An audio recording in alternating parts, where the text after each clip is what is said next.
Halo semua, salam semua, selamat semua. Mulai berkonten lagi menjelang kontemplasi pertarungan perebutan penguasa negara Republik Indonesia, yaitu presiden.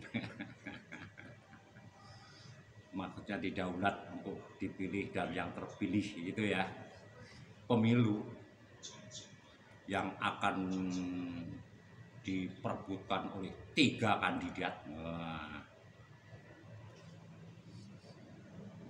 Kita tidak membahas itu. Oh ya, ada juga yang akan bertarung menjadi wakil-wakil rakyat yang terhormat, yang mulia. DPR RI, wah seperti itu ya. Kita ikutin saja aturan-aturan mainnya. Kita sebagai rakyat ya, ikutin aja kata hati kita masing-masing, kita nyoblos gitu ya. Tapi kalau memang ada yang mau golput ya kalau bisa jangan. Tapi ya sebetulnya enggak masalah. Tapi dibilang masalah mungkin juga. Yang penting silakan nanti datang ke TPS, nyoblos, gunakan hak suara Anda, kalian semuanya yang mempunyai hak pilih, hak memilih. Nah, gitu. Dan untuk yang dipilih semoga bisa memperhatikan apa yang dijanjikan. Menjanjikan sesuatu itu boleh-boleh saja dan sah-sah saja, tidak akan ada masalah apapun. Nah, terlepas janji itu dipenuhi atau tidak, masalahnya kalau dipenuhin terlalu penuh. Silakan saja menjanjikan apapun ya. Semoga menjadi motivasi yang luar biasa omongan Bruton ini. Dan setelah mendapat motivasi dari saya, siapa tahu mau sodako sama saya. Untuk mengembangkan channel Bruton tentunya ya, tentunya. Oke, Bruton mau bercerita mengenai dalam tanda kutip perkampungan adat. Di mana perkampungan adat yang saya ceritakan ini juga sedang memilih ketuanya, begitu. Sesepuhnya mau memilih gitu ya. Di mana sesepuh yang saat ini juga harus diganti. Jadi mereka juga berdemokrasi ria.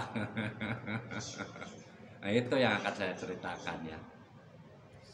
Di mana di dalam kampung adat ini ada 5 pasang malah calonnya itu. Kesatria-kesatrianya yang bertarung itu ada 5.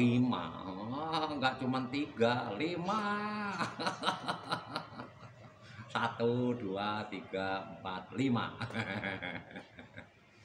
Dan 5-5-nya itu sangat hebat, berkompeten, kapabilitas, integritas. Wah, pokoknya tas-tas itu bagus.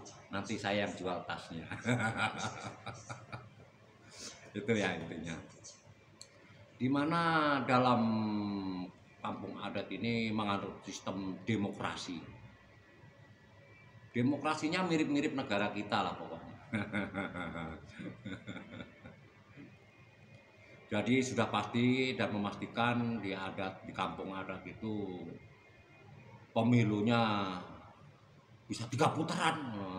Tapi mampu dia, saya yakin. Karena anggarannya sudah disusun sedemikian rupa. Jadi mereka baik-baik saja. Mulai dari ketahanan pangannya, pertahanan kampungnya, baik semua, tidak ada masalah. Bahkan di sana campur aduk, semuanya ada. Yang bully, yang menghujat, maksudnya mengkritik ya. Yang nggak cocok pun banyak. Jadi nggak semuanya cocok gitu. Tapi indeks kepercayaan kepada pimpinannya sekarang itu, ketuanya sekarang itu, ya dibilang tinggi nggak terlalu tinggi juga, begitu loh. Cuman masalahnya kalau di negara kita ini kan ada katanya sang putra itu jadi mahkota. Tapi kita tidak menyinggung itu ya. Di sana Pak Ketua ini hanya merekomendasikan 5 orang ini. Ya udah silakan kalian maju gitu katanya. Berdemokrasi dengan baik itu pesannya. Semoga ini jadi menginspirasi ya. Di mana undang-undang adat di sana itu sudah sangat baik. Untuk undang-undang pangannya pun juga nggak selalu harus makan padi, harus makan beras gitu. Ada juga yang sagu, ada yang gandum, ada yang jagung, ada yang singkong. Pokoknya demokrasi juga itu makanannya pun. Dan adat-adatnya pun nggak dihilangkan. Ada yang pakai songkok, ada yang cuma buka baju, nggak pakai baju pun ada, cuma celana pakai ya. Pokoknya benar-benar demokrasi yang luar biasa. Gitu. Itu di kampung adat sana ya. Di daerah mana lah, pokoknya perkirakan sendiri lah. Karena ini perkampungan dalam imajinasi saya. Dan nanti pada beberapa waktu lagi kampung adat itu akan segera melaksanakan pemilunya.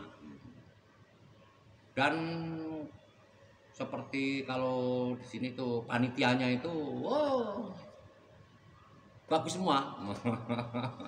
Jadi sepertinya kalau ada bentrok-bentrok itu biasa bentrok dulu. Nanti setelah di bla bla bla bla bla dan bli bli bli bli bli gitu, biasanya damai, bersalaman lagi, nari-nari bareng lagi gitu. Jadi ada serunya juga. Jadi semoga bisa ditiru juga itu. Kita boleh gontok-gontokan, tapi gontok-gontokan ide katanya kalau di sini. Kalau di sana gontok-gontokan beneran, tapi setelah didamaikan, setelah dicari titik temunya, belen gitu. Sama-sama menyenangkan salah satu pihak, semuanya berpihak-pihak itu. Itu akhirnya damai lagi gitu. Jadi memang dalam kehidupan itu memang harus selalu bersinggungan, mungkin ada yang suka, ada yang gak suka, itulah hidup. Fakta. Kita lanjut lagi bercerita mengenai kampung adat itu ya. Di mana kampung adat itu juga berbagai macam adat di situ, berbagai macam kelompok di situ. Ibaratnya mirip-mirip Nusantara gitu ya. Mungkin bagi mereka itu Nusantara. Mereka itu sangat-sangat demokratis. Saking demokratisnya itu sangat demokratis. Sampai bingung nyebutnya demokratis. Demokratis itu apa ya? Apa orang demo yang lonjak-lonjak itu dikasih kerat-kerat teh botol? Bercanda, jangan diambil hati ya. Yang penting dalam menghadapi situasi saat ini di negara kita ini, kita harus selalu adem ayem. Kita boleh jadi kompor dan mengkompori ya, tapi kita tetap adem gitu ya. Jangan panas, jangan emosi. Kalau emosi seandainya sudah ter apa ya, saling cari titik temunya ya jangan gontok-gontokan gitu. Boleh kita beradu pendapat, berargumentasi, bla bla bla, memenangkan ini, memenangkan itu, meninggikan ini, meninggikan itu, merendahkan itu, merendahkan itu, merendahkan ini, merendahkan ini. Ya enggak masalah, itulah faktanya demokrasi. Patut disyukuri juga demokrasi yang seperti ini. Yang jelas tidak ada ribut-ribut. Gitu loh ya, intinya selalu damai. Menjelang beberapa hari lagi pesta demokrasi itu terjadi, jadi ya datang ya nyoblos. Sepertinya kontennya itu aja lah, bingung saya mengotak-atik kata-kata. Karena kapasitasnya dan kapabilitasnya tidak ada. Oke, sekian dulu dari Broton. Terima kasih sudah mendengarkan, menyimak. Siapa tahu ada yang bikin ganjilan-ganjilan hilangin aja ya. Oke, terima kasih. Broton senang terus, mau tahu sip. Selalu jaya untuk negara kita, Indonesia Raya. Terima kasih. Merdeka!